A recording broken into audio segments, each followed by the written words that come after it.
Pakistan super league season 10 जो इख्तिताम पजीर हो चुका है और जिसका टाइटल जो है वो जीता है शाहीन अफरीदी ने। पिछले 4 टूर्नामेंट में से 3 टूर्नामेंट ऐसे हैं जो शाहीन अफरीदी ने अपनी कप्तानी से जीते हैं और ये अब तक पीएसएल का जो है वो रिकॉर्ड है, हिस्ट्री है कि अभी तक किसी भी टीम ने 3 पीएसएल के जो टाइटल है वो नहीं जीते।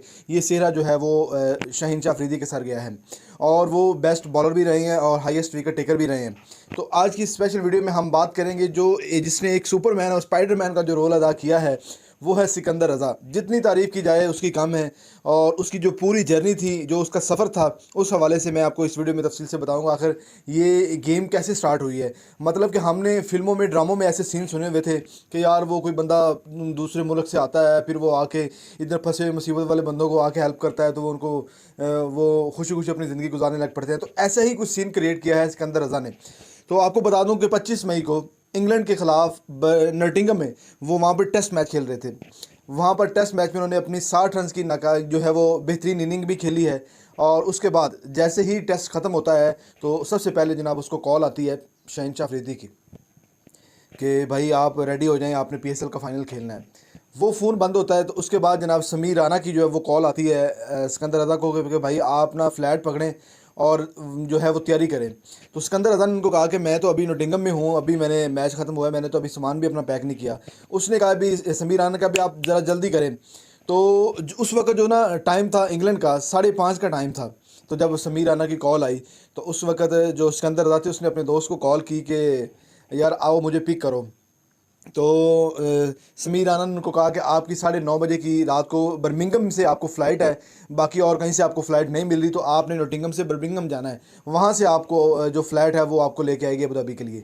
तो ऐसे ही हुआ। जो सिकंदर रज़ा ने कहा कि मैं वहाँ से निकला हूँ, मैंने अपने दोस्त को कॉल किया है। तकरीबन वो 1.5 घंटे की ड्राइव करके हम नोटिंगम से बर्मिंघम गए।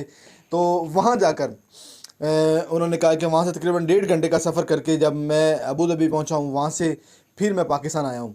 तो इस सारे सिनेरियो में वो ये भी बताते हैं कि जब मैं नटिंगम में था तो वहाँ पर मैंने जो है वो अपना जो डिनर था वो मैंने वहाँ पे किया था।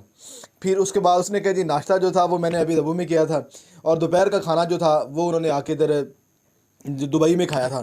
तो दुबई के बाद वो सीधा पाकिस्तान आए हैं और मैच की टॉस होने से 10 मिनट पहले ये देखें कि कैसा सिनेरियो कैच हो रहा है यार, कैसी एक फ़िल्म की स्टोरी बन रही है कि वहाँ से उसको 5:30 बजे इंग्लैंड में कॉल आती है, वहाँ से वो अपनी गाड़ी अपने दोस्त के ज़रिए करवाते हैं, वहाँ से आके फिर वो अबू धाबी जाते हैं, वहाँ पे दुबई की फ़्लाइट लेते हैं और उसके बाद वो पाकिस्तान आते हैं। हालांकि एंथम हो चुका होता है तो टॉस भी मौजूद, यानी कि टॉस भी हो गई थी, वो अभी जो है वो मौजूद नहीं थे।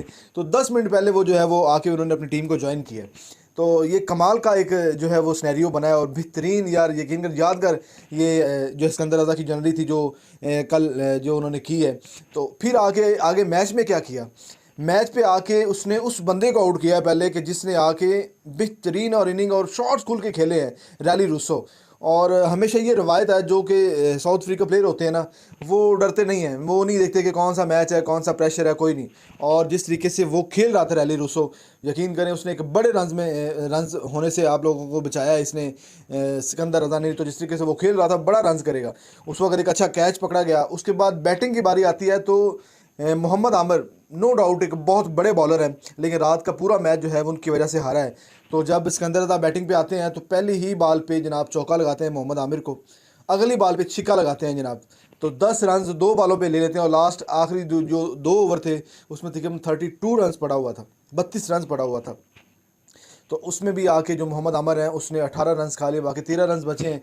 नो डाउट मेरे माइंड के हिसाब से अगर देखा जाए तो मेरा ज़हन ये था कि जो सेकंड लास्ट ओवर था वो मोहम्मद आमिर से नहीं करवाना चाहिए था, वो बल्कि आपने करवाना था फ़हीम अशरफ से, क्योंकि जिस तरीके से मार पड़ रही थी तो मेरे ख्याल में नो डाउट कि शायद 10-12 रन मिल जाते आमिर तो मे भी हो सकता था कि वो इसको सेव कर सकते थे। लेकिन फ़हीम अशरफ में इतनी कैपेसिटी नहीं है कि वो 13 रन इस विकेट पर आके सेव करे, और वो भी बैट्समैन जो सेट हो चुके थे।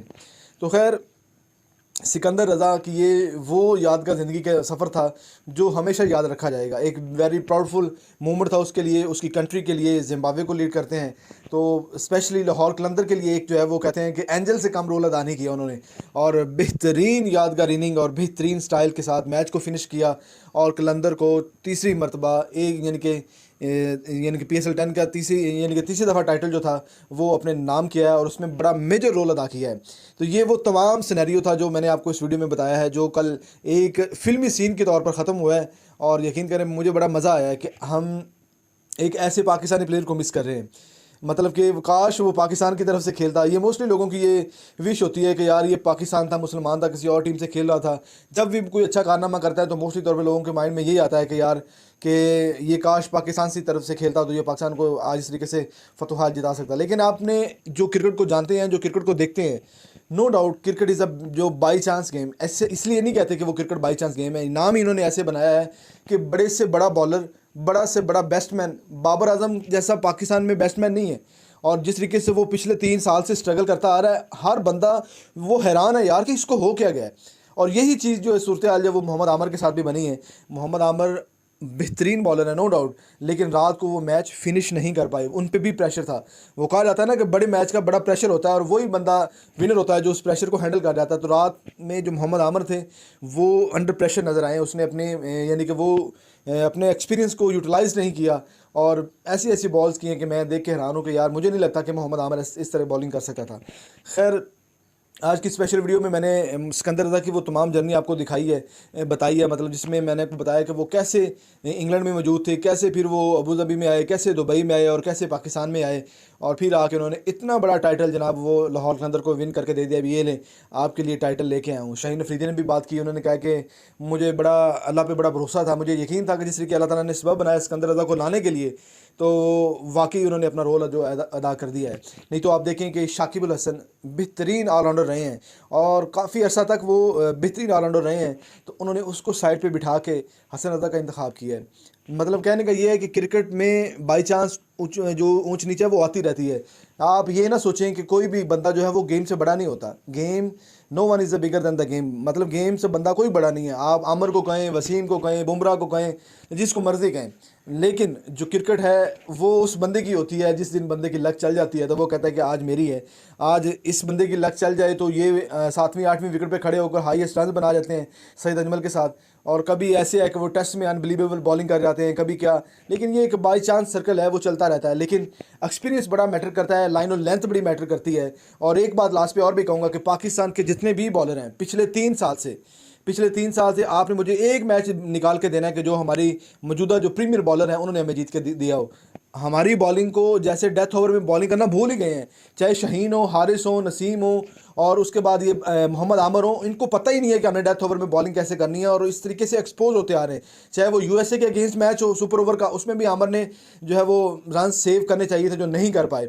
तो उसके बाद रात को के मैच में भी उन्होंने रन सेव करने चाहिए थे, नहीं कर पाए। लेकिन ये सरासर एक बात इस चीज़ का इशारा दे रही है कि हमें कोचिंग की ज़रूरत है। और जो बंदे हमारे साथ एज ए कोच साथ रहे हैं वो हमें वो रोल ही नहीं दे पाए कि हमने जिस रोल के साथ हमने जो मैच को फिनिश करना था। लेकिन डेथ ओवर में बॉलिंग पाकिस्तान के तमाम बॉलर्स में भूले हुए हैं कि हमने बॉलिंग कैसे करनी है। नहीं तो 18-19 रन मोहम्मद आमर के लिए बड़ा रन था, 2 ओवर में भी वो नहीं बनने देते। तो इसलिए कि पाकिस्तान को एक अच्छे बॉलिंग कोच की ज़रूरत है। जिस तरीके से बांग्लादेश ने शॉन टैट को लिया है, अभी आप लोगों ने डैंसलैंड के साथ ये जो आपका मुआहदा हुआ है T20 वर्ल्ड कप तक, तो मेरे ख्याल में ये वो लोग हैं जो आपको डेथ ओवर में बॉलिंग करके दे सकते हैं। और डेथ ओवर की बॉलिंग ही आपका हुनर है। ठीक है, आप देख लें, इंडिया को देख लें, उसके डेथ ओवर में बॉलिंग इतनी ज़बरदस्त करते हैं कि वो रन 30 से 40 रन भी नहीं बनने देते 5-6 ओवरों में। मतलब कि वो इस तरीके से अपनी बॉलिंग को डेथ ओवर में उन्होंने कन्वर्ट किया और मज़ेदार बॉलिंग करते हैं और मज़ा आता है। और पाकिस्तान के पिछले 3 साल में कोई ऐसा बॉलर नहीं जिसने डेथ ओवर में जाकर अच्छी बॉलिंग की और पाकिस्तान को मैच जितवाया हो। खैर, सिकंदर रज़ा के लिए बहुत बहुत बेस्ट ऑफ लक है फ्यूचर्स के लिए।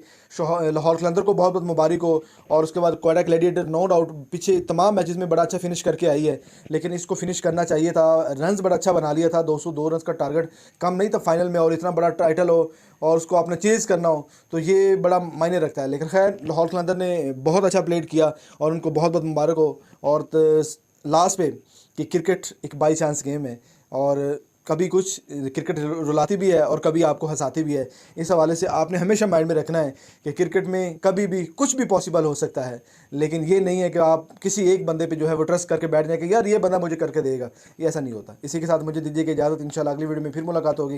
अल्लाह ने के बाद।